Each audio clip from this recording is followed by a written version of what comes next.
certainly when we come in and we're walking around, please wear your mask and just try to social distance all of our time. Other announcements, in the news this week, we lost a great one in Eddie Van Halen. So his family lost every member. Queen was president. One of her rock gods that passed away too, and that was kind of him. And I know that I worked on that one. So, also in the news, she had a chance to watch the debate last night. I think the only winner of the debate was Fly. Yeah, he didn't want to debate that one. But so, and then next week we're having a board meeting here on Wednesday. Everyone's welcome to join, but at that time we will be kind of wrapping up our foundation or ramping up our foundation as far as the ask and the particulars. And Beth and Mike Cooper will be instrumental in taking the leadership in that role. So that is next week. Also, I forgot to mention that Kathy is the grandmother again. How many children is that? That's 3 grandchildren. 3. So we're up to 18 now in the family. That's fantastic. So it's great. I'm not quite at the age of be a grandparent, but I am, of course. That wasn't a shot. It's not great yet. Okay. This morning's speaker is Saul, and he's an author. Saul returns after 30 years to the Catholic orphanage outside Chicago that he and his siblings called home in 1963. This is the beginning of a journey of discovery and remembrance as Saul is forced to reconstruct his life as it really happened, including some of the most difficult years at Boys Town in Nebraska. As an adult, Saul tried to rise above his turbulent past in an aggressive quest for power and money. Success soon led to failure. Eventually, NFL Hall of Fame coach Bud Grant, who we're all fans of, convinces Saul to go back to his roots and look for the good in his life and valuable lessons he learned from the nuns as an orphan in order to go forward. Join us now as we hear from Saul. Thank you very much. First of all, thank you, Amy and Kathy, for hanging in there with me to get me up. Can you guys hear me down there? Yes. Okay, good. Clear? Is it clear? Yeah. Okay, awesome. Well, I'm going to try to cram 65 to 66 years in about 15 minutes, so I'll be moving fast. But it's always a pleasure to speak to Rotarians. I have a place in my heart for Rotarians. I was a Rotarian for a number of years as well, by the way, and when I had an office in Fargo. But anyway, I do understand what Rotary is about, and if I had known and practiced the 4-way test in my late 20s and early 30s, I probably wouldn't be here speaking to you about my life. So the 4-way test to me has a place in my heart because it helped me figure out how to put my life back together. But I'm very happy. I'm a very gracious and grateful person, just so you know. So the story ends good. I had spoken to your club a number of years ago, 4 or 5, I think, and had a chance to visit with some of you there. So it's a pleasure to be back with you. I'm retired, well, semi-retired. I just got called out of retirement again as a business consultant with one of my older clients in the Twin Cities, but just part-time. But to make a long story short, 1963, in a cold March day, a sheriff came to my house with my mother had 8 starving children. I was one of them. We had 12 kids in the family. The oldest 4 went out the door at 16, dropped out of school. And the 2 sisters and 2 brothers. 2 brothers went into the military. The sisters, got married early and took the hard road in life. The sheriff came to take 6 of us to the Guardian Angel Home Orphanage in Joliet. And it was a terrible day. I remember us hanging on to our mother, and she was crying, and they put us in the car and took us to the Guardian Angel Home Orphanage. 4 of us, 2 of the older brothers ran out the back door and became street kids. And for the 4 of us that went in, it was probably, at that time, seemed like the worst day of my life. But, as I look back at it now, it was the best day of my life. it gave us an opportunity. That when we got to the orphanage, we were malnourished with big stomachs, had to go to the clinic, get our heads shaved because we were full of lice, put us in the showers, got us cleaned up, gave us clean clothes, and brought us into the cafeteria and set the 4 of us down with our heads shaved. And a nun came out with a white robe. She was a nurse with a platter. And on that platter was mashed potatoes, gravy, beans, and peaches, and a glass of milk. And she put it in front of me. I thought it was for all 4 of us. I had never seen a plate with more than one thing on it until that point in my life. And then she came back with trays for all of us, and we were like malnourished animals eating. But to be honest with you, the whole thing was such a transition from no continuity in life to no support, to just chaos, to all of a sudden going into a situation where there was order and there were the basics that we didn't have. And with time, it did make a difference. It made a big difference. I went from being a real ornery, mean kid to becoming understanding what the nuns taught us, which was, they said, we'll teach you who God is, we'll get you educated, and we'll teach you how to work, and the rest is up to you. And so that never left my mind, because they said that a lot. It was up to us to take advantage of the opportunities.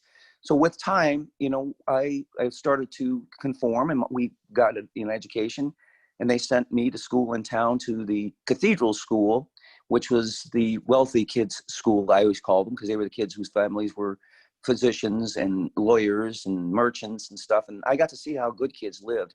And it just became important to me that I could maybe be like them someday. Seeing them go home, though, I would get on the bus and they would go to their houses, and we'd have to ride back about 10 miles out of town. I always kind of wanted to be in one of those houses and have what they had. So I started to get driven, but then after 3 years of the orphanage, a real traumatic thing happened. My brother, who was older than me, was my hero. For all of you who have bigger brothers, you know what I'm talking about. And they sent him from Joliet to Boys Town in Nebraska. And so I was separated from him again, and I was just devastated. And the Guardian Angel home was out in the country. We had a farm, we had chickens, we had an apple orchard. We were a self-contained community that was built about 1900, and this was in 1963. So I wandered out by the apple orchard after they took my brother to Chicago, put him on a plane, sent him to Omaha. And this was in 1965. It's 2 years actually after, 2.5 out. And I was just crying, had my head down, and an old nun, the nuns used to walk the grounds and do their rosaries at night. And she saw me. It was a Saturday out by the orchard. She left me alone instead of calling me in. And she finally came up to me, and she grabbed my face and made me look her right in the eyes. As she grabbed I was only about 10. And she said, "Sal, I know you're heartbroken because you lost your brother." She said, "And you lost your family earlier." She said, "But I want to tell you something." She said, "Everybody in life is dealt a bad hand, no matter where they start. But those who do well do the best with what they are given." And I was little, but it just was like a light went off in my head. And I said to her, I said, "You mean, sister, I don't have to be like my father? You mean I don't have to be poor?" "No, you don't have to be like your father." And then she empowered me, and she said, "And I know you will do better." With that, I carried that in my heart, that I could make a difference. And I just became driven with, in the right direction. I finished school at the Guardian Angel home at 8th grade, and they sent me out to Boys Town, Nebraska, which was a challenge for me. Adolescence is a challenge anyway, but it was tough to be with 1,000 boys. We didn't have the continuity that the nuns gave us. We had men counselors. I missed the affection of the nuns. And more importantly, it was a very lonely experience, but I made it through. I got great grades. I joined every sport and everything I could, because I could get out of Boys Town because there were girls in town. I could go see the girls. And so it was an opportunity for me to get away, but I wanted to be better, and I was driven. When I graduated from Boys Town in 1972, I enrolled at the University of Nebraska through the help of a wonderful doctor whose daughter I was dating, who encouraged me that I could go to college. I had great grades. I just didn't have any guidance. And so he became my mentor and helped me, and my girlfriend did too, to go to school. And I got through school. I worked my way through school, and I had a great time. It was like a freedom I had never experienced, a college education. But I got a degree and to be a teacher and a coach. And I taught for 1 year, and then I just decided I didn't want to teach. I didn't want to coach because I wanted to make a lot of money. I thought if I could make a lot of money, all the insecurity that I had inside would go away, and that would solve everything. And I was pretty smart, pretty talented, went to work for a company. I'll tell you a little bit about it later, but it was a very unethical business. And I sold my soul, so to speak, and decided I could do this business. It was really a license to steal. And again, I'll get to that later. And so I became very good at it, but I didn't like me. I didn't like what I was doing to make a living, but I was making, from a teaching salary at that time, I was making $7,300 a year and another $2,000 in coaching. And I immediately jumped up to $35,000 a year. So it was over 4 times what I was making. And I bought a new car. I started wearing nice clothes. I got a nice apartment. But I was just only driven by that one thing, money. And fortunately, it was in Omaha. I met the most wonderful person in my life, who was still my wife. After 30, her father was a Mayo Clinic physician. So basically, I was trapped. I got under the fence. She fell in love with me. I fell in love with her. We got married, moved to Louisiana, where I found some investors. I was pretty smart. I knew I was very good at raising money, and I just was so driven by money. I could touch everything, would turn to gold in the industry I was in, which was the television and appliance rental business. And if you're familiar with that, we were stealing from the poor people, the people that I came from, if you will. And I was making lots of money, and I opened 1 store with the investors, 2 stores with the investors, 3 stores with the investors, 6 stores with the investors, set up a franchise company. I was just so driven. I was working 24/7, and I was not around my first child or my second child much, and my wife much. And I just was driving. And then I got to a point where I became so greedy, again, not knowing what the 4-way test was about, that I drove my partners away. They didn't like me. I didn't like them. I told them I was the business, even though they were the investors. They were making good money. But basically, I looked myself in the mirror, and when I looked, there was nobody standing around anymore after a while, because nobody liked me. My wife tolerated me, and I started drinking and getting into drugs. I really fell apart. And then to top it all off, this was in Baton Rouge, Louisiana. We moved down there because her uncle was a physician. And through physicians, I was able to raise a lot of money because they all knew each other. They all had money. And frankly, they were easy targets for me to get for investment. And so the economy took a major crash. And oil went from, at that time, I think it was one of the highest levels of oil, because Louisiana was oil rich. I'll say somewhere in the 50s, $56 a barrel, down to $8 a barrel, all within about 6 months. And everything was petrochemical based as far as the economy, like North Dakota has gone through, but even worse. And the banker that I had banked with, and by this time I had a very large line of credit, operating all these stores, were very intense as far as inventory. I had millions of dollars out there on that I was paying for inventory, even though the business was heavy cash flow, heavy profit. But when everything dropped off, the small banks were deregulated. Reagan had deregulated banks, and the New York banks came in and bought these guys for a dime. And the first thing they did was call all the notes that were big and out there and that they seemed to think were high risk, or they didn't like the businesses. And I was one of them. And so I had no partners left except for one. I went to him, and he said, I wouldn't back you for a nickel. And basically, the business had grown really big, really fast. And I was barely hanging on managing it. A lot of employees in multiple states. And it came crashing down faster than it went up. And within a short period of time, he called my note. Was forced into bankruptcy to try to protect myself. I couldn't even get out of bed, though, to go to work. I was depressed. I knew I had done this to myself, but more importantly, I had done it to my family. And my wife's father, who was a physician, said, just pack up and get out of there. And of course, he wanted to move us to Minnesota, and he gave us a loan because he wanted to get his daughter and his grandchildren up closer to himself and his family, and then give her money later on so that she can divorce me. But she didn't. She stayed with me. She saw the good that I was started out as a pretty good guy, but I became just this person who I didn't know what you guys know. I didn't realize that people live by a set of principles and that they had priorities. I didn't know that until Bud Grant told me that. And I didn't know how do you line them up? I didn't realize it's God, it's family, it's friends, it's your country. Way down the list was money when Bud lined up to me what was important to him. And I just went home and had to think about that. And it made a transition. With time, I got myself back together, got up on my feet, started working hard. The kids were doing good. Everything was going great. And I went back to see Bud, and I said, Bud, my life has really turned around since I met you. He became my mentor immediately. He just decided to help me out. He said, his thing was, if you want to help yourself, I'll help you. If you don't want to help yourself, I don't want to help you. He's very direct. And I did help myself. I got back and got things going, got a good job, started working hard, and life has been good ever since. But when I went to see him, I said, but I still am haunted by my past. And he said, well, what do you mean? I said, but I was raised in an orphanage. I didn't have, my childhood was stolen from me.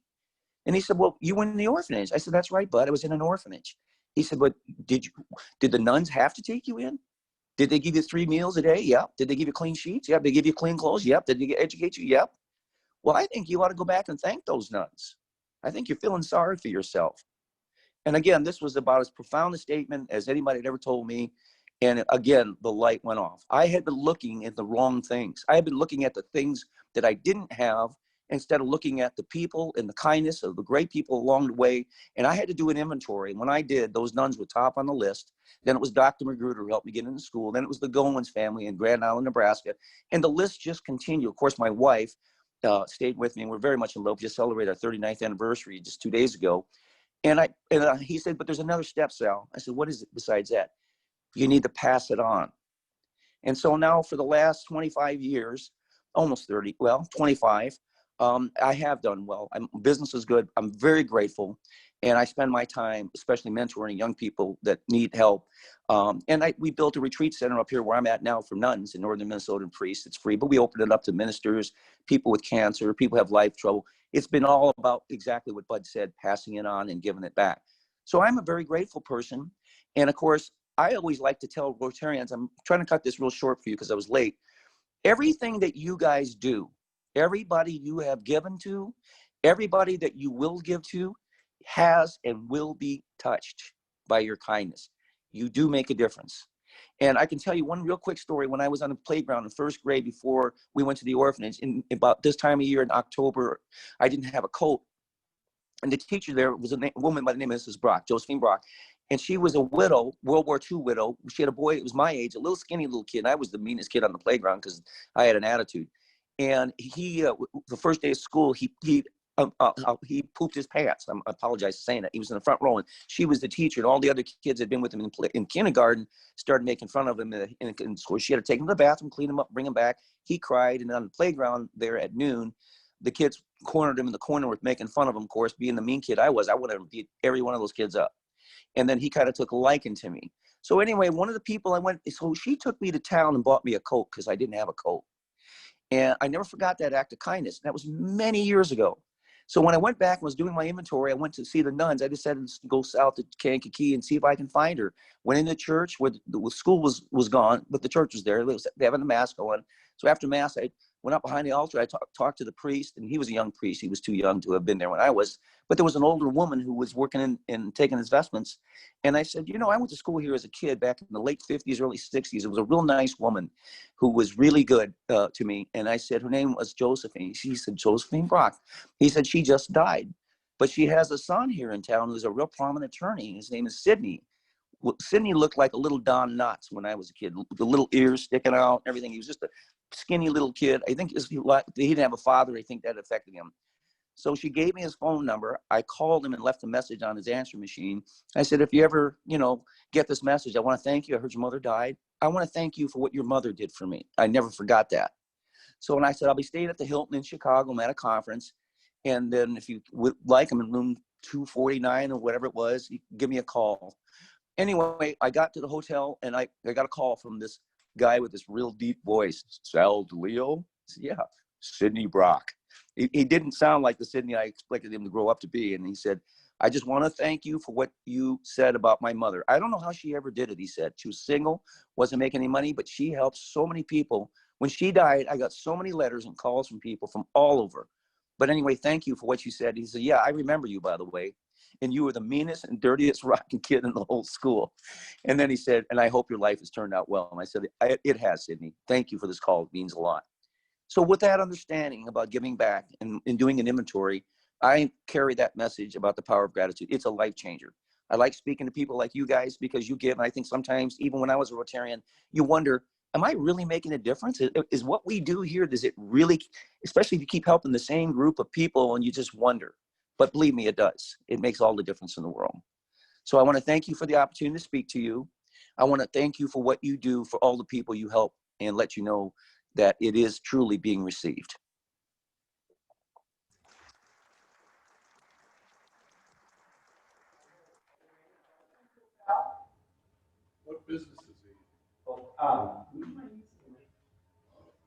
Oh, We have a question, if that's okay. Make sure it's on. absolutely. What business did you finally find your success in? I knew how to make a lot of money, and I knew how to make a lot of mistakes. I figured if I can keep people from making mistakes and help them make money, then I had a skill set. I became a business development consultant. And that's what I still do, as a matter of fact. And one of my key clients is McGough Construction out of the Twin Cities.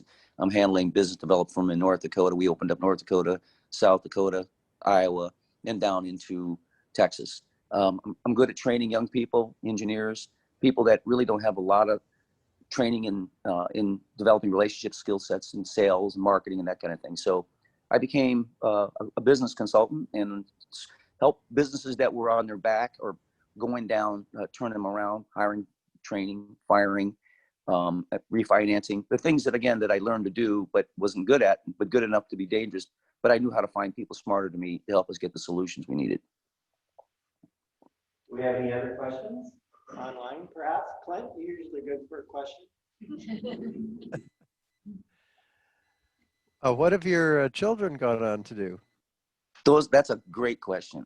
My oldest daughter is 37. She is the chief of staff globally for American Express. She's a vice president in New York with American Express. She's actually home with us. She got out of New York because of COVID. She's running meetings all over the world right now from where we are up here at Lake George by Itasca State Park.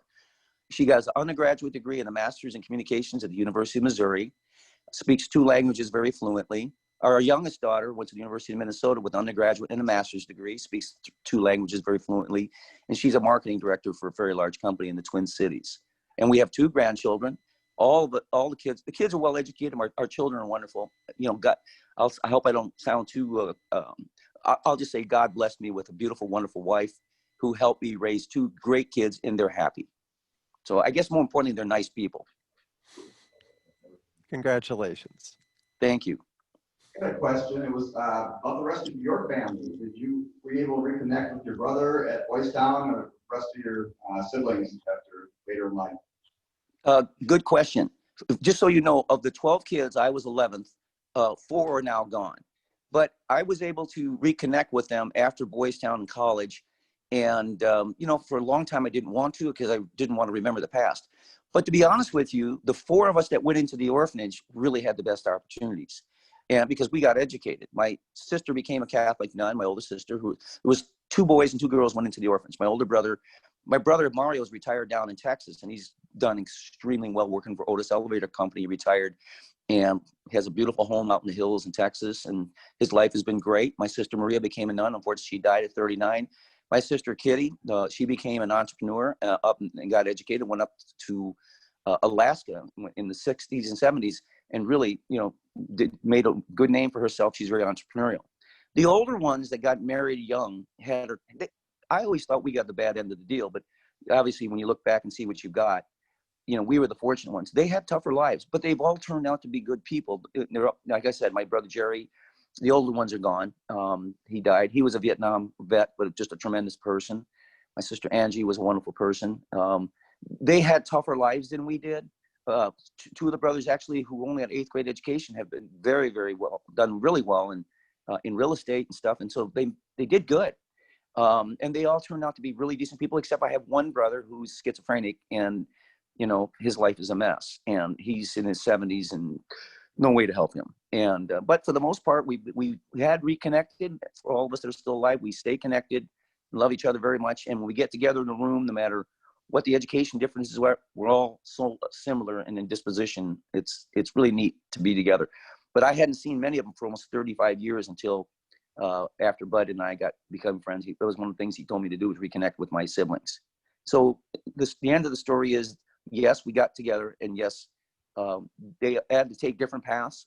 But the bottom line is, somehow those old nuns must have been praying for all of us all of our life, because our lives have turned out pretty darn good. We have another question now. Okay. How did you ever meet Bud Grant? Bud Grant wishes he never met me sometimes. That's a joke. He's a really wonderful person, and we talk all the time. You wouldn't believe this, but when I came to Minnesota, I was broke from Louisiana. My father-in-law said, you're never going to make it up here. He said, the competition up here is really good.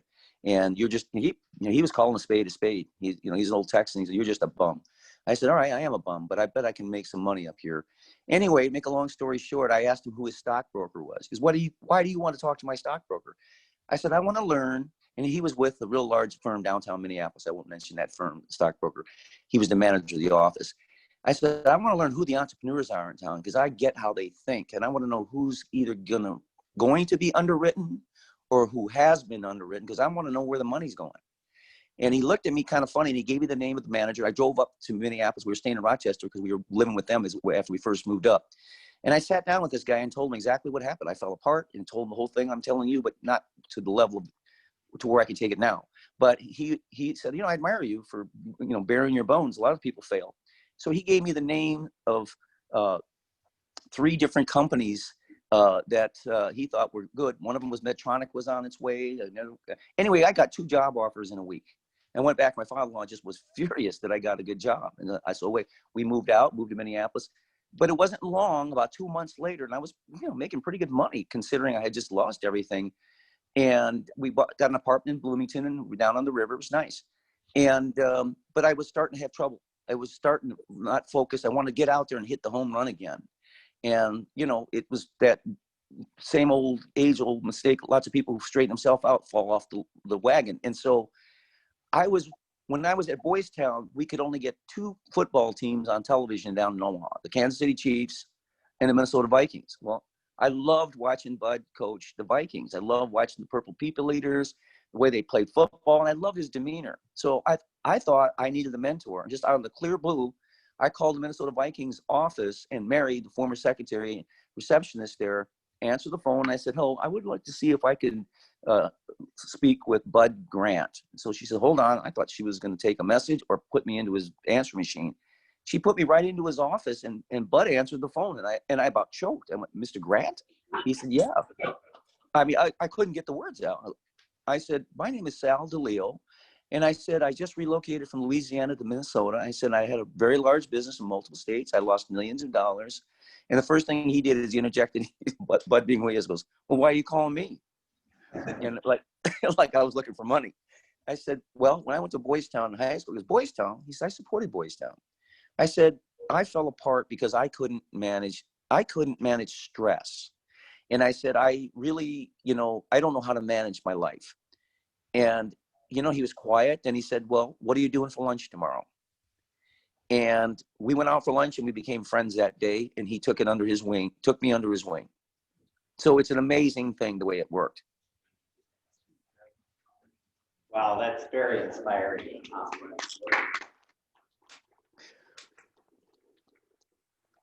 I myself might be inclined to call Coach Zimmer today to see if he can help. I thought that Mary's not there anymore, so I won't get her. Thank you for speaking today, Sal. And we really appreciate you taking your time this morning. And we have an honorarium that we will be putting in your name to an organization that I think you would really appreciate, and it's called Treehouse. Oh, I've heard of Treehouse. That's a wonderful organization. Yes, and helping young people that are perhaps struggling or at risk. So thank you for that, and we really appreciate your time today. Thank you all, and Amy and Kathy, thank you for your patience. Have a great day, everybody. Thank you, and our master at arms. Good morning, everyone. As you know on the screen, look, they're going to come up quick. Those who can't show their faces, please pay $1. Oh, Nancy, you weren't quick enough. Is it the truth? But good to see your face. Lowell, Dave's iPad, Joel, Lori, Denny, Steve's iPhone. And whatever these numbers are on the bottom, Rachel, nice picture, but we know it's not you. So you'll all pay $1, and then we'll do a pin check. Even those who are up, whether you're in your robe and you're hiding behind or not, and she'll collect money for those today in here that do not have a pin on. Remember, we got to collect money or we're not going to have a very good Paul Harris match.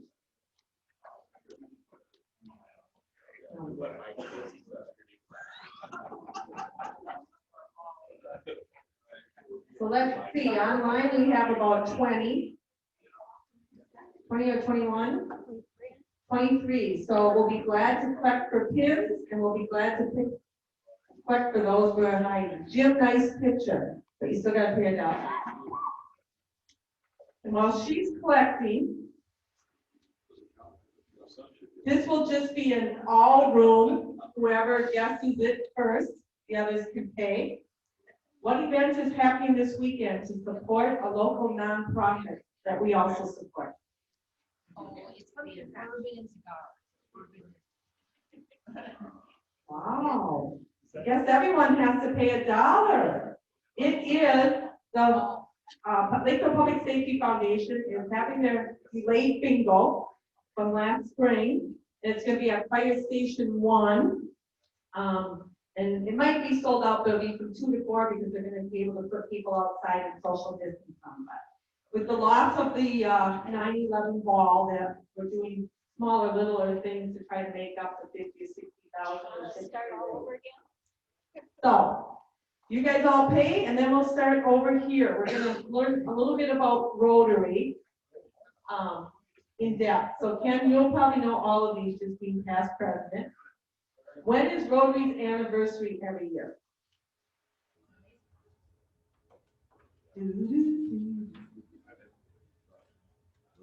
Oh, I thought for sure you know. Kathy, do you know? February 23rd, she's close, but you guys can pay $1. How old is Rotary this year? Do you guys know? February 23rd. Pay an extra $1 for a sarcastic remark. How old is Rotary this year? 115 was close, but it's 113. Good try. Paul, I won't get you by either, so I'll put you at the front table. Back here. How many avenues of service are there in Rotary?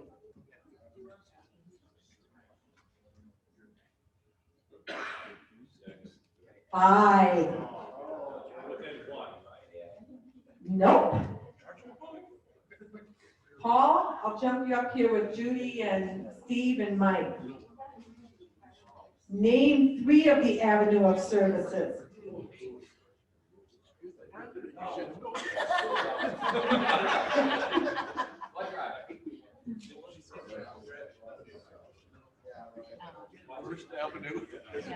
Okay, you guys gonna have to pay $1 for Kathy. Can you name them? Yeah, education, literature. Environmental is brand new, started, so it's 6 avenues of service. Oh, that's not what the trivia thing said. Now we gotta take their $1 back to them. That's what happens when the trivia is outdated. No, not him. Richard's table guest sits. So it's called vocational, Yep. community, Community service, international, national, youth. youth. Okay. So Pastor Paul, you're on your own, because you two don't have, you can play, but you don't have to pay. How many Rotary clubs are there to the nearest 1,000 around the world? Because Paul knows everything, so he's gonna get it.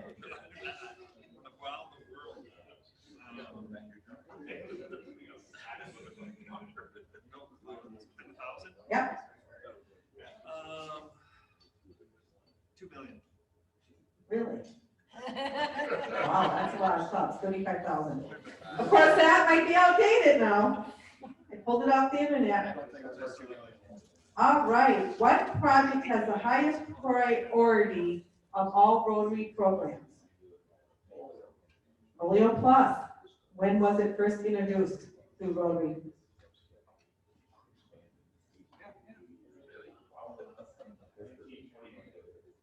Is that your final answer, Cody?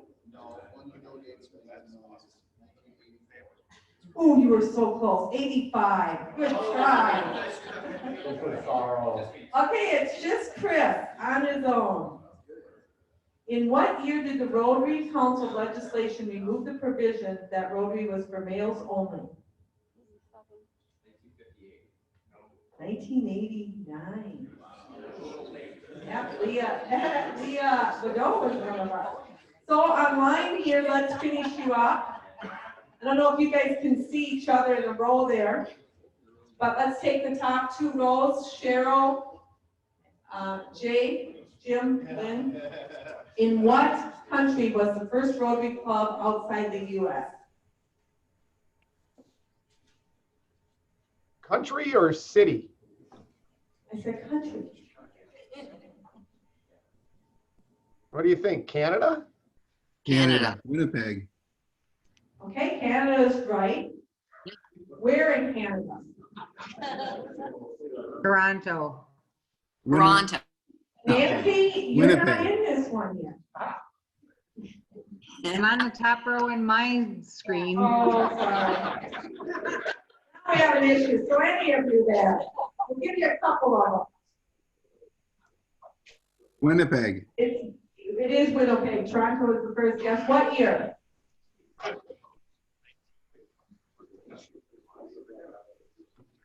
Dave, you look like you might know.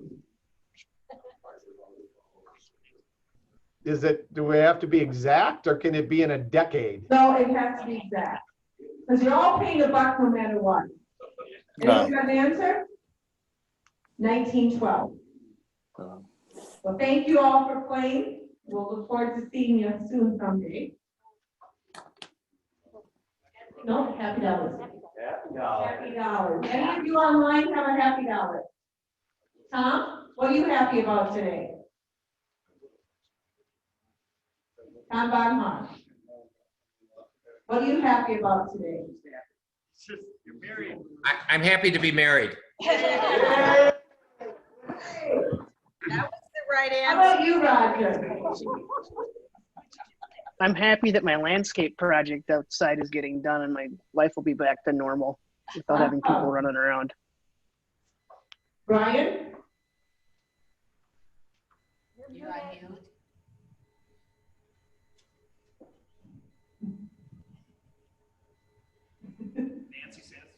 All right, Nancy. I'm happy we just came back from a 2.5 week out in southern Utah and northern Arizona, and we had a great time. Awesome. Clint, do you have anything to be happy about today? Sure, I've got two happy dollars. One is a shameless plug for a Hometown Auto. They're seeing what they can do to unfreeze the calipers on the Lexus I've had in the garage for 8 months to make it so that it will roll around rather than leave streak marks in the driveway when I try to back out. And then the other happy dollar is that long ago,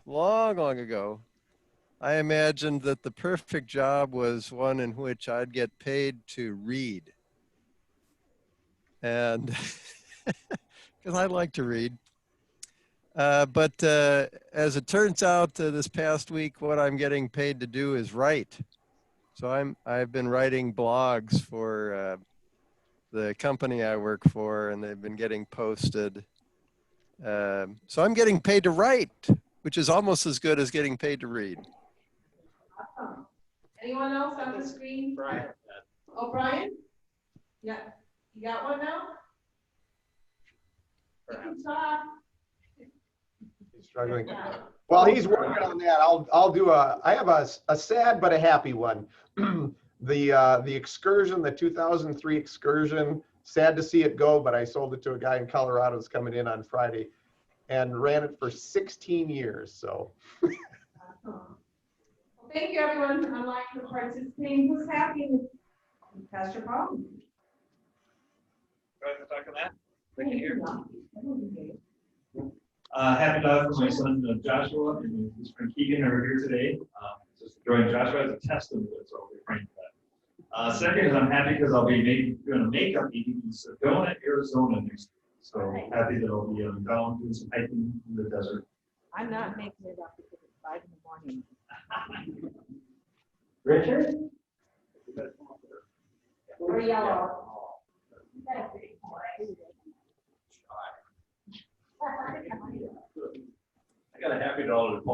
and I was on Facebook a couple of nights ago. It popped up, and suddenly this video feed showed up, and he has a really good Bible study.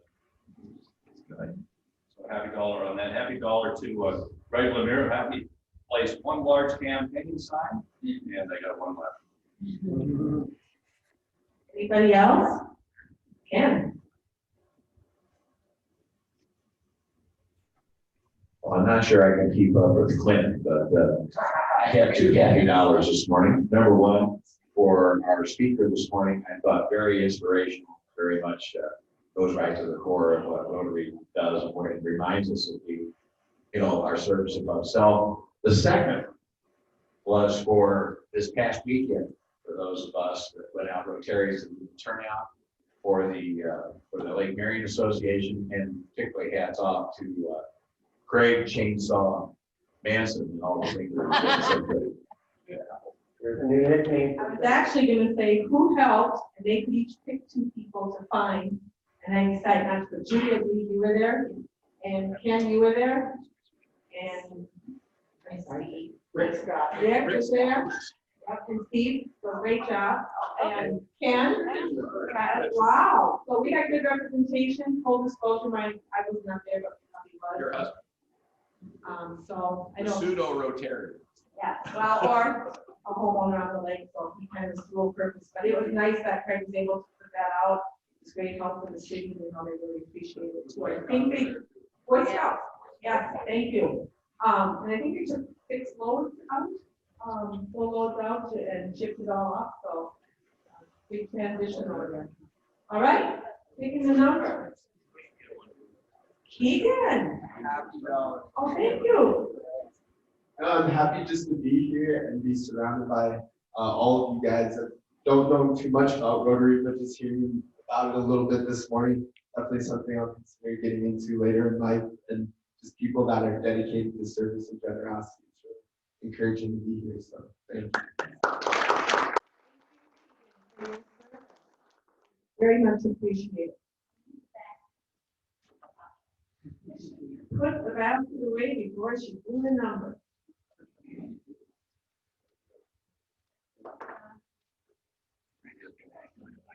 Yeah, we'll let the mayor, Uncle Newmarket. 901. Like 902. Now we know why Tim Rhodes allowed us to have a meeting here. So, many of you probably see, it's been maybe brought to my attention that we have a doppelganger in our list here. We also have some very creative and funny Rotarians brought to my attention. Remember the movie from the 90s? You may have seen the sign around town too. Oh, yes.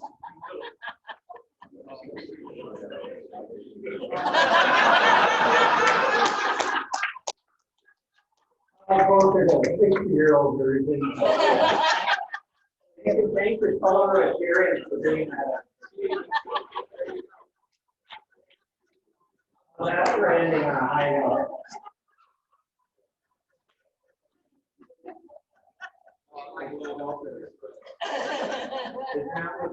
I'm taking pictures. I think it'll be on his Facebook. I'll email it to him. Well, with that, please rise for the 4 days.